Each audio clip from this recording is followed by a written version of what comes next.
Bonjour à tous et bienvenue dans cette nouvelle vidéo Jiu-Jitsu.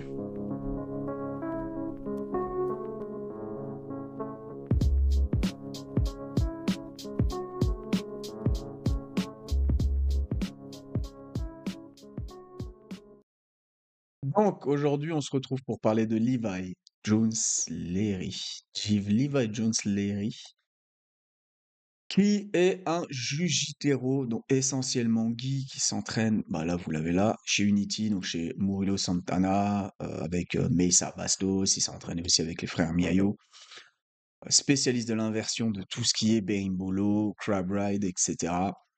Un assassin que j'ai vu moi devant mes yeux, sous mes yeux, gagner les championnats d'Europe. Je crois que c'était en 2019 ou 2018, enfin bref, 2019 je crois. Un style, voilà, il a son propre style, hein, et un petit peu, voilà. Bref, passera pour ceux qui connaissent, hein, les Jones. Euh, il a du flow, c'est pas un flow que je valide, mais il a un certain flow, notre Levi Jones Larry. C'est pas très important, mais bon, les- dans le MMA, on aime bien parler de flow en ce moment. On est sur le flow. Donc bref, là je vais souvent sur BJ Heroes, je vous conseille ce site qui est vraiment énervé, c'est un super site où vous avez le palmarès de tous les grands jiu-jitsu, grappleurs, combattants au sol, hein. Voilà, des refs sur leur vie, sur leur surnom, l'héritage. J'ai regardé Levi, vous voyez qu'il est ceinture noire de Murilo Santana, qui est ceinture noire de Mario Yamasaki. Mario Yamasaki de l'UFC, ceinture noire de Marcelo Bering, Rickson, Helio, vous avez tout l'héritage, Lineage. Là, vous avez Main Achievement, donc vous avez les principaux titres qu'il a gagnés. Bah voilà, championnat d'Europe, bon bah voilà, 2019. Il a gagné les PAN, il a gagné en 2024 le Trial ADCC Asie-Océanie, qui est le plus simple selon moi à gagner, mais quand même, il faut le gagner, hein, bien entendu. Champion du monde en marron, purple, bref. C'est un tueur à gages. Il faut savoir un truc sur Levi, c'est que ça fait très peu de temps qu'il fait du no-gi. Bien entendu, il a dû faire du no-gi à l'entraînement, mais je parle de compétition. À ce niveau-là, il n'en a pas fait. C'est un mec du gi, essentiellement du gi. Ça fait très peu de temps qu'il fait du no-gi. Il a été s'entraîner avec la clan Gilles, qui est le poison qui a été nous chercher une médaille en absolute en faisant 77 kilos, en mettant les talons à Kenan Duhart, à Patrick Gaudio, à Mohamed Ali, toujours avec le même setup. Je crois que c'était Keyguard Matrix ou un truc dans le genre. Il me semble que c'était ça, qui Matrix, enfin bref. Il a exposé leurs talons et ils n'ont pas su défendre, il leur a mis des clés de talons. Enfin, c'est un vrai poison, la clan Gilles. Ancien coach de Craig Jones, teammate de Craig Jones, c'est quelqu'un, la clan Gilles, hein, quand même. Très, très, très technique. Il a été voir la clan Gilles, il s'est préparé avec lui pour faire ce trial. Il a gagné le trial, il arrive au CGI. Et quel poison, quel monstre en no-gi, l'une des meilleures gardes au monde, déjà en jiu-jitsu gi, mais en jiu-jitsu no-gi aussi. Là, on va analyser un combat de lui au CGI. Contre Roberto Jiménez. Donc, est-ce que c'est le premier tour? Là, vous avez vu Roberto Jiménez, pour ceux qui ont suivi les pannes, la compète qu'il vient de faire aux pannes, non, c'est pas possible. En plus, son surnom, c'est de Natural, je sais pas, il y a même écrit Natural sur l'avant-bras, tiens. Comment on peut être naturel à avoir un tel cardio incroyable, même le combat qu'il fait contre Vavrinki. Enfin, voilà, Jiménez, moi, j'apprécie vraiment, en tout cas, ce qui vient de sortir aux pannes, incroyable, allez voir si vous avez pas vu. Donc, Jiménez, c'est un mec Guy ou no Guy, ceinture dans les deux. Donc là, vous le savez, il y a le million en jeu, c'est la KT moins de 80 kilos. Je crois que c'est le premier tour. Et eh ben, c'est parti, hein. Bon, je sais même pas si cette vidéo va passer, je sais même pas si elle va pas se faire sauter, hein. Allez, la bêtine, laissez glisser le bail. Allez, c'est parti.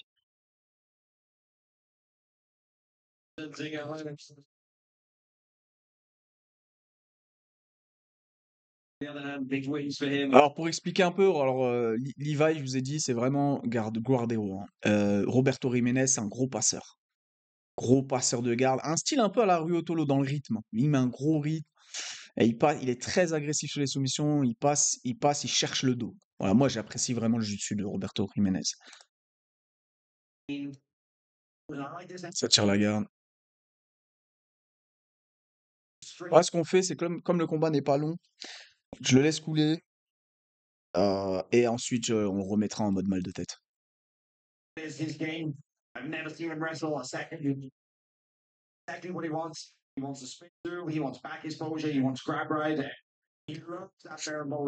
Bolo, cherche les jambes,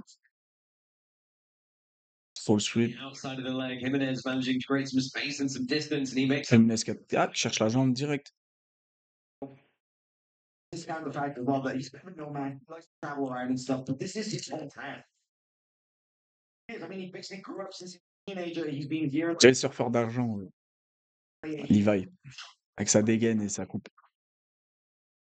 pressure for him to get this done here. Il cherche à inverser, il cherche à exposer le dos. In this bracket before. Roberto qui met la pression. Interestingly, he's bigger guys in under 80 as well. It's not a lot of guys you saw earlier in our over 80 kilo bracket. Virgo is he's a honey badger, man. He'll go up against anybody. He's jumped around weight classes. Donc de l'arriva, waiter. And he decided to cut. Yeah, he's also the only person in the entire world to hold weights through a total bracket. Double trouble.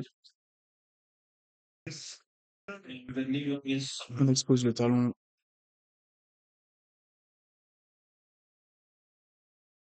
Il tape pas, Roberto. Ah, il y a 1 million. C'est un tournoi à 1 million. Il veut pas taper. Aïe, aïe, aïe, aïe, aïe. Elle change de grip.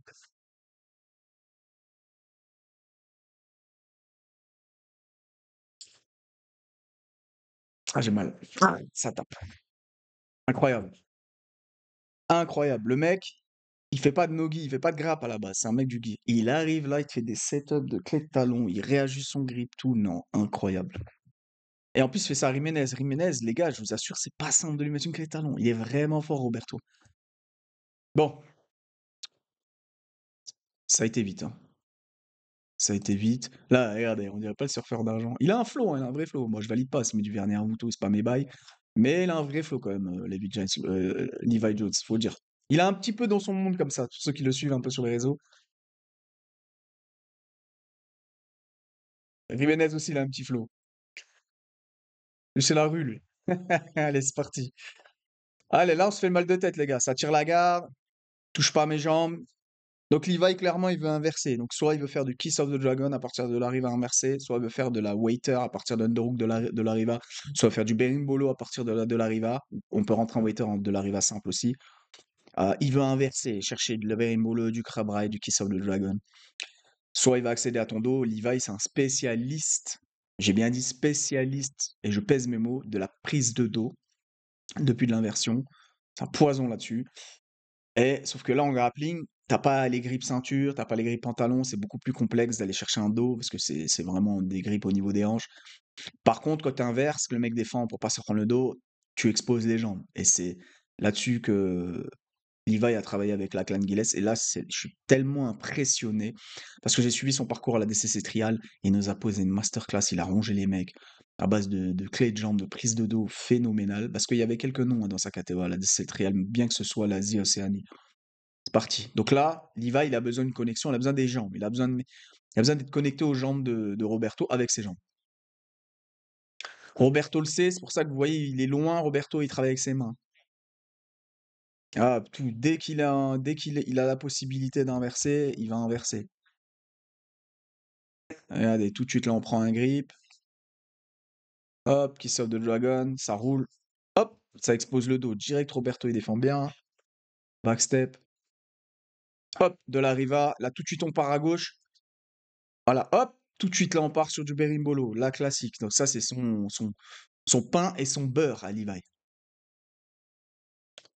Hop, et là, du coup, comme Roberto l'empêche de passer en dessous, bah, il n'y a pas tous les grips, en fait. Pour faire du Berimbolo, c'est compliqué d'imposer des jambes en grappling.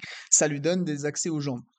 On voit tout de suite, il fait des transitions vers les jambes. En fait, c'est ça, il a fait un jeu hybride avec ses inversions et grâce à la Clan Gilles, hein. C'est fou, en fait. Ils ont créé une garde, une garde de fou. Like Jimenez managing to create some space and some distance, and he makes out like he's going to sit back on the feet. On commence. Hop. Donc à chaque fois, Levi, il a un gros travail sur les grips, sur les poignets. Il vient chercher beaucoup de 2 sur 1, 2 grips sur 1. Donc, pourquoi? Pour tirer le mec et venir accéder aux jambes et mettre en place une garde. Là, vous voyez, de la Riva. Et là, qu'est-ce qu'il fait? Jiménez, il vient prendre la cheville, il vient attaquer. Je crois il est en single X pour contrer. Donc quelque part pour lui dire, gros, si t'essaies d'inverser, je vais te péter une jambe. major. He's been here in Las Vegas. This is his home. Family are here. He has lots of friends and family in the crowd. A little extra pressure for him to get this done here. There's fourth. Souness qui défend bien. Là, on est à headquarter. Mais la pression au headquarter. Il a tiré sur la nuque. Cassé les leviers de Levi. Guys you saw earlier in our over 80 kilo bracket. J'insiste, allez regarder. Flow Grappling, ils ont drop. Si vous n'avez pas l'abonnement Flow Grappling, je l'ai pas non plus. Ils abusent trop. Tous les ans, bref. J'insiste, allez regarder le parcours de Jiménez qui va nous faire au pan. Ah, du miel. Donc là, De La Riva. Et là, ouais, c'est sûr, il va nous faire de l'underhook de La Riva. Hop, underhook de La Riva, c'est parti. Dès que tu lui donnes l'occasion de changer son grip, underhook de La Riva. Hop, là, et jambes à l'intérieur. Donc là, c'est un setup que j'apprécie. Il va rentrer en waiter. Waiter, tout de suite. Waiter, c'est du petit lait. C'est parti, regardez. Hop, waiter. On est en waiter. Là, c'est très compliqué de défendre un waiter, surtout sur un mec comme Levi. Parti, waiter, je vous conseille vraiment d'apprendre, les gars. C'est incroyable. Waiter, hop, il a accès tout de suite au dos.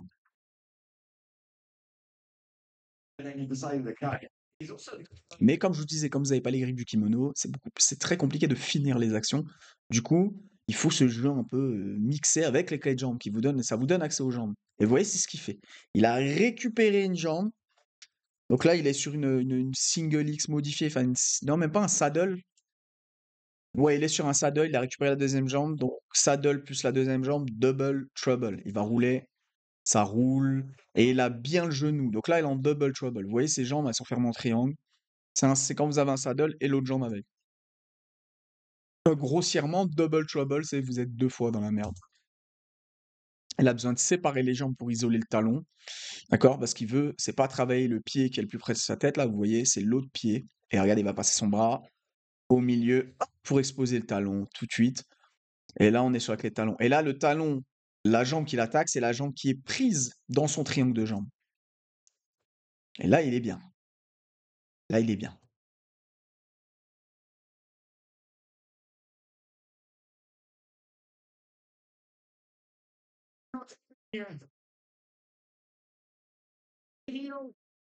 Il change de grip. Donc là, le grip qu'il met en place, la grip biceps, la grip au poignet. Il n'y a pas vraiment de grip de nom sur ce, même si le lexique jiu-jitsu est énorme, mais pas vraiment de nom pour ce grip.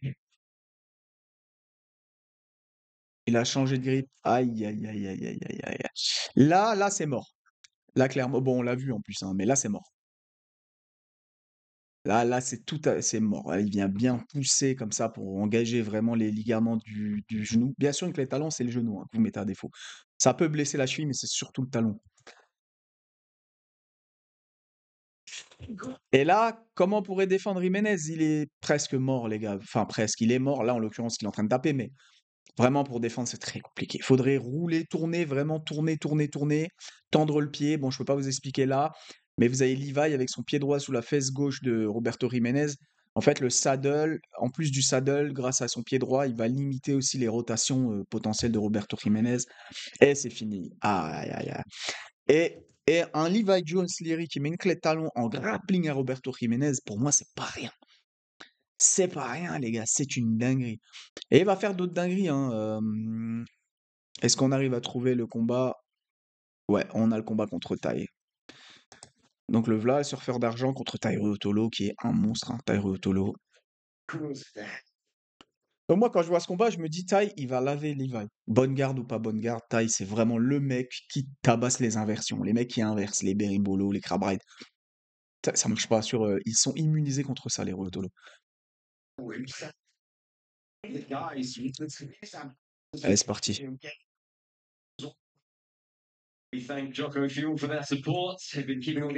Qu'est-ce qu'il fait là? Il a fait un espèce de... Ouais, un saut carrément, un salto. Ouais, c'est la garde. Il était déjà en train de passer la garde, hein, Tai, hein, c'est une dinguerie. Les mains dans le dos. Excuse-nous, Connor. Levi qui vient mettre en place à De La Riva. Et vous voyez, toute cette confiance qu'a Tai, c'est parce que Tai vraiment... Les frères Otolo, les deux frères Otolo, hein, que ce soit Cade ou Tai, c'est vraiment dur de leur imposer ce genre de jeu. Ils ont un énorme rythme, ils attaquent très fort les jambes.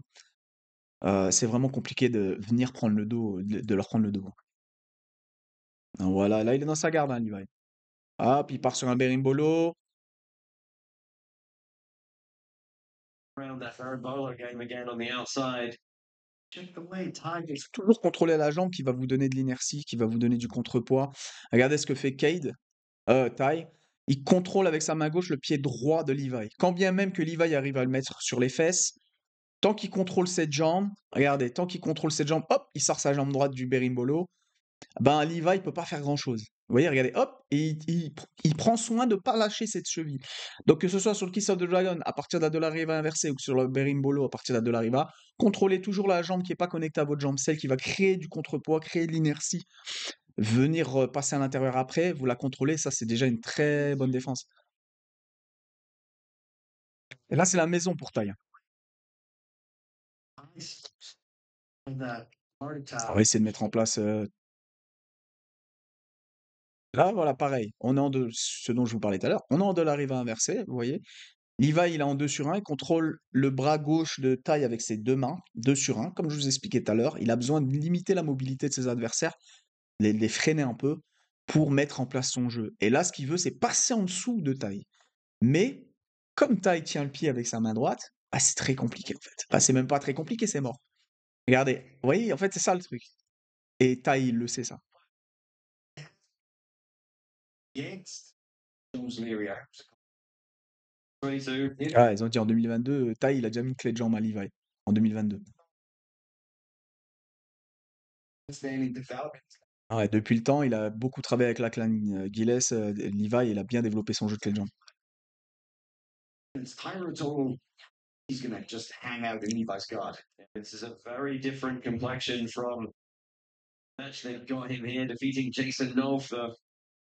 Dolariva, Berimbolo, contrôle tout de suite le pied. Vous avez vu comment Tai contrôle le pied droit là de Levi? Basique, hein, même si vous connaissez pas le jiu-jitsu, basique. Ça l'empêche de venir créer l'inertie inversée. Hop, Kimura de pied. Là, c'est un classique pour contrer les inversions. C'est la Kimura de pied. Moi, j'apprécie beaucoup la Kimura de pied. C'est vraiment un cheat code. Il y va fort. Et là, c'est fini. Tai a perdu le combat. Donc là, je vous passe les 15 minutes où Tai va plus rien faire. Littéralement, la confiance n'est plus là, le physique n'est plus là. Il vient de se blesser, je vous remontre, vous allez voir, on va mettre en grand, regardez. Regardez bien, au moment où il tourne, regardez bien la tête de Tairo Tolo, regardez bien sa tête. Et vous allez voir que même Levi, il va se rendre compte qu'il s'est blessé. Regardez bien la tête de Tai. Hein. Regardez bien là la tête de Tai. Il s'est blessé les genoux. Regardez bien son genou. Regardez son genou droit où il est. Et son pied droit où il est. Il s'est pété le genou droit. Regardez, regardez. Ah, il s'est blessé. Et même Levi, je sais pas si vous voyez, mais même l'attitude de Levi, il fait une petite tête, genre. C'est un réflexe, ouais, il voit qu'il se blesse. Et le combat, non, le combat, il est, voilà, le combat, il est fini, les gars. Il va plus rien se passer. Donc vraiment, Tai, mais plus de rythme, regardez. Il va être très attentiste, Levi, il va faire quelques attaques qui vont pas donner grand-chose. Mais tout le combat, ça va être ça. Et puis Levi va gagner la décision parce que Tai n'est pas lui-même, en fait. Et regardez, hop, vous regardez comment il boit tout. Voilà, voilà, moi, ça me fait même chier. Hein. Je suis pas un grand fan du jiu-jitsu des Ruotolo. Mais voilà, ça m'a un peu embêté quand même parce que Tai, c'était vraiment un prétendant au titre. Et le but était que Tai et Cade soient en finale tous les deux. Et se partagent ces 1 million. Ça n'a pas été le cas. Pourquoi? Parce qu'il y a cette blessure. Hein, c'est comme ça, hein, c'est le haut niveau. Et voilà, Tai a été très attentiste et on a un Levi qui a battu Tairo Tolo. Voilà. Donc même si Levi a une garde incroyable, Tairo Tolo est là, il sait exactement comment défendre cette garde. Donc voilà, on va pas aller plus loin, c'était vraiment pour vous présenter Levi Jones Leary. Allez le voir en kimono, alors quand il a les grippes, c'est mort dans le film. Hein. Dès qu'il commence à inverser, c'est mort. Comme les frères Miyayo, il est fan des frères Miyayo, hein, il a vraiment pris leur style et il l'a développé, il a vraiment... À un moment, c'était le meilleur sur le berimbolo. Au niveau mondial, c'était le meilleur, je crois, quand il gagne les championnats d'Europe. Parce que littéralement, il faisait que ça, que ça, que ça, que ça. Que ça, il peut sweep, il peut à tout moment prendre ses points, à tout moment prendre le dos, c'est horrible. C'est horrible parce que même si tu défends, t'es un peu en retard, boum, il va quand même prendre ses points. Donc Lival Josleri qui est un tueur à gages, hein, vraiment un tueur à gages, et qui pour moi a gagné ce CGI. D'accord? Alors, c'est 5 x 5, ça ferait une vidéo très longue que je vous ferai peut-être, mais pour moi, il a gagné ce combat. Attendez, je vais vous montrer un truc. Voilà, pour moi, il a gagné ce combat contre Cade, hein, je parle de la finale. Pour moi, il gagne le CGI. Moi, ça, ils l'ont un petit peu volé. C'est un petit vol, ça reste un combat serré, mais c'est quand même un petit vol. Bon, bah, Cade, c'est la star. Andrew Tackett, vous voyez le mec à droite, là, si vous connaissez pas, je vais vous le présenter bientôt. Oh là là, quel passeur. Pour moi, c'est le meilleur passeur en grappling au monde. Au monde. Parlez pas de Gordon Ryan ou Kenan Duhart. L'adversité des gardes en face ne sont pas les mêmes que celles que Andrew Tackett a. Il passe les gardes de gens qu'on passe pas. Ce mec, Andrew Tackett. Vraiment, avec son style, les petits cheveux en arrière, voilà, c'est le blond. Et c'est le frère de William Tackett qui est aussi un monstre. Mais Andrew Tackett, il a des passages exceptionnels. Et il a donné un fight contre Cade. Ils ont appelé ça le plus beau fight de l'histoire du jiu-jitsu. C'est l'un des plus beaux fights que j'ai vu. C'est un fight incroyable. D'ailleurs, si je me fais pas popper, allumer par YouTube, je vous ferai probablement l'analyse de ce fight qui est monstrueux. Par contre, ça va être une vraie migraine, les gars, parce qu'il se passe tellement de choses. Et le petit Tackett, là, il a tellement un niveau, c'est stratosphérique. Si vous le connaissez pas, je vous le présente, Monsieur Andrew Tackett. Allez voir, il y a beaucoup de vidéos de lui sur YouTube, notamment quand il fait des Open à DCC. Vous allez être choqué. Vous allez être choqué de ses passages de garde et de son rythme. Il a un aussi gros rythme que les frères Yotolo, mais il a un style. Je préfère beaucoup, vraiment son style à lui. J'ai jamais été un grand fan du style des Ruotolo, mais vraiment, Tackett, c'est phénoménal. Bref, les gars, j'espère que cette vidéo vous a plu. N'oubliez pas, les gars, si vous voulez me donner la force, et moi je vous donne la force en même temps, bah, vous tapez TFS sur Prozis.com, d'accord? Vous avez des cadeaux et vous avez 10%. Prozis, cherchez pas rapport qualité-prix, c'est la meilleure marque qui existe pour les compléments alimentaires. En plus, c'est bon, c'est vraiment bon. Leurs protéines, elles sont énervées avec du spéculoos, du cheesecake. Ils sont trop forts. D'accord? Et ils ont tous les compléments. La créa, ils ont de la créatine avec des goûts. Enfin, bon, la créatine, elle est super bonne. L'oméga 3, tous les compléments que vous voulez. Vous tapez TFS, vous avez moins 10%. Et n'oubliez pas, les gars, les jiu-jiteros, les grappleurs qui me regardent, si vous avez des rash-guards, des shorts, des kimonos achetés, allez sur wickedone.fr. Vous inquiétez pas, leurs kimonos, c'est la qualité, la vraie qualité. Vraiment, vraiment, le rapport qualité-prix. Et Rashguard Short, il bouge pas le Rashguard Short. J'aime bien parce que c'est sobre, c'est beau gosse. Et vous tapez TFS10 hein, sur wickedone.fr. Voilà les gars, n'oubliez pas de vous abonner avant de partir. Vérifiez les gars en bas que vous êtes bien abonnés. Si vous n'êtes pas abonné, si ça vous plaît, si le contenu vous plaît bien entendu, mettez un j'aime, abonnez-vous. Ben, je vous dis à la prochaine. Hein, et n'hésitez pas à commenter les gars, bye bye.